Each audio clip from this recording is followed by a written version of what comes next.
Oiê, seja bem-vindo ao podcast Bora pra História, onde a verdade é mais intrigante que a ficção. Eu sou a Gabi e já aproveita para seguir o podcast aí na sua plataforma favorita. Curtir o episódio e compartilhar com alguém que adora histórias reais, bizarras, sombrias e completamente fora do comum. Hoje a gente vai falar sobre um caso que desafia tudo o que você imagina sobre serial killers. Porque quando se fala em serial killers, a imagem que vem à cabeça muitas vezes é a de pessoas jovens, ágeis, psicopatas em plenas força. Não é mesmo? Agora, e se eu te dissesse que o caso que vamos explorar hoje envolve um casal norte-americano que era idoso de fato, já na faixa dos 70 anos, e que conseguiu esconder por anos essa face sombria? Essa história é a de Ray e Faye Copeland, um casal de fazendeiros do interior de Missouri que transformou a própria casa em uma armadilha mortal. E ninguém suspeitava deles. Afinal, quem desconfiaria de dois velhinhos simpáticos vivendo em uma fazenda tranquila? Eles usavam trabalhadores itinerantes, ou seja, homens que apareciam, alugavam a cama e aceitavam um trabalho temporário para cometer o seu golpe criminoso. Depois, quando o esquema começava a falhar, a vítima desaparecia. O que parecia inofensivo. Hospedagem, gado, promessas de pagamento se transformava em ameaças, tiros, sepultamentos secretos, todos com um método frio e calculista. E quando a polícia finalmente descobriu os segredos enterrados sobre o solo da fazenda, encontraram cápsulas, ossos humanos e uma lista costurada pela própria Faye, com o nome desses trabalhadores. Símbolos ocos de vida que cessou.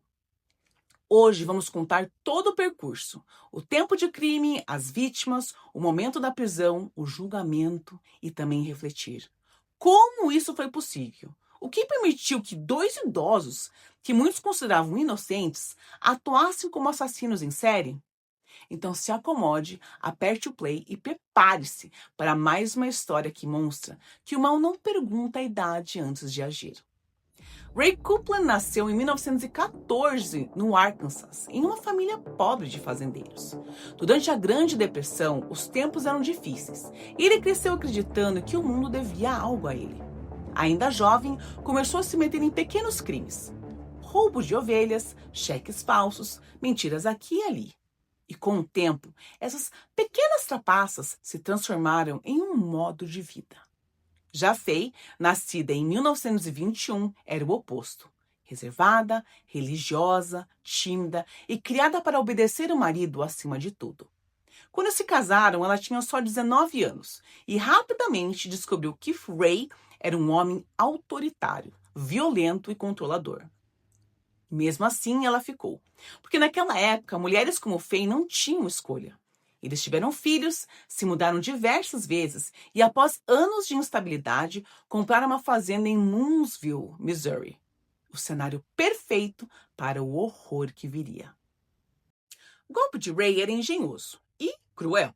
Ele contratava trabalhadores itinerantes que eram homens pobres, sem família próxima e que viajavam de cidade em cidade em busca de um emprego. Ray os recebia de braços abertos, oferecendo trabalho, comida e um lugar para dormir. Mas por trás da fachada de generosidade havia um plano. Ele usava esses homens para cometer fraudes bancárias. Ray convencia os empregados a abrir contas em seus nomes ou emitir cheques falsos para comprar gado. Depois, vendia os animais rapidamente e embolsava o dinheiro, enquanto os cheques voltavam sem fundo. Quando o golpe começava a ser descoberto, Ray se livrava do problema da forma mais direta possível. O trabalhador desaparecia. E ninguém suspeitava. Porque para os vizinhos trabalhadores itinerantes desapareciam o tempo todo. Era uma coisa normal já. Até que 5 desses desaparecimentos chamaram a atenção demais. Entre 1986 e 1989, 5 corpos foram encontrados em áreas rurais do Missouri. Todos homens, e todos haviam trabalhado recentemente para Ray Copeland. Todos tinham sido mortos com um tiro na nuca, usando a mesma arma calibre 22. As vítimas foram Dennis Murphy, Wayne Warner, Jimmy Dale Harvey, John Freeman. Paul Jason Court. Cada morte parecia cuidadosamente planejada, limpa, sem sinais de luta e sem rastros visíveis. Mas uma coincidência começou a incomodar os investigadores. Todos esses homens tinham passado pela fazenda dos Coupland, pouco antes de desaparecer. A polícia começou a investigar discretamente. Um ex-empregado de Ray contou que o fazendeiro costumava levá-lo até uma área isolada para mostrar o campo, e que durante o trajeto carregava uma arma. Outros afirmaram ter ouvido disparos, mas nunca viram nada. Em 1989, uma batida policial foi autorizada na fazenda. E foi lá que o terror escondido por anos começou a emergir. A escavação revelou ossos humanos, cartuchos de bala, roupas queimadas e um objeto curioso. Uma lista escrita à mão por Faye Coupland, contendo os nomes dos homens que haviam trabalhado na fazenda. Ao lado de alguns nomes, um simples X. A polícia cruzou a lista com os nomes das vítimas. E os 5 X marcavam exatamente os trabalhadores encontrados mortos. Quando perguntaram o que aquela lista significava, Faye respondeu com frieza. Era só para não me perder nas contas da fazenda. Mas as coincidências eram demais. E a colcha que ela costurava, feita com pedaços de roupas dos desaparecidos, se tornou o símbolo macabro do caso.